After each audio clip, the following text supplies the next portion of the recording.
তুমি তো বলো হুন্ডা না কিনে দিলে ঘর কোপায় ফেলবো ভাই আমার। তুমি বলো তোমার বাপকে হুন্ডা না কিনে দিলে ঘর কোপাবা। তুমি বলো তোমার বাপকে জন্ম দিছস কর্মদাস না গা, বই পড়ে শিখবে এগুলো না।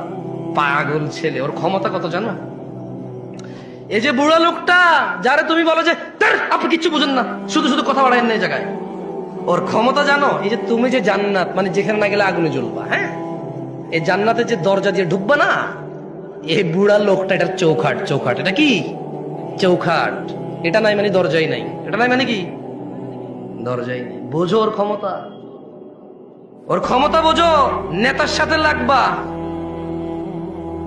একবারে পিটায় সোজা করে দিবে। ভয় তুমি সুন্দর ব্যবহার করো। কোন প্রশাসনের সাথে লাগবা, মামলা মোকদ্দমায় ফেসে যাবা। ব্যবসায়ীর সাথে লাগবা, ও টাকা টুকা খরচ করে এমন বানান দিবে, এমন ট্র্যাপে ফেলবে, জীবনে মুখ দেখাইতে পারবা না, তোমার ঘরে মহিলা ঢুকাই দিবে। আর এই যে বুড়া লোক কি করতে পারবে জানো? জান্নাত থেকে তোমার এমন লাথি মারে বের করে দিতে পারবে। তুমি জানোই না এর ক্ষমতা কত। এই বুড়া লোকটা তোমার অনন্ত জীবনের সুখ কেড়ে নিতে পারে, এত ক্ষমতা তার।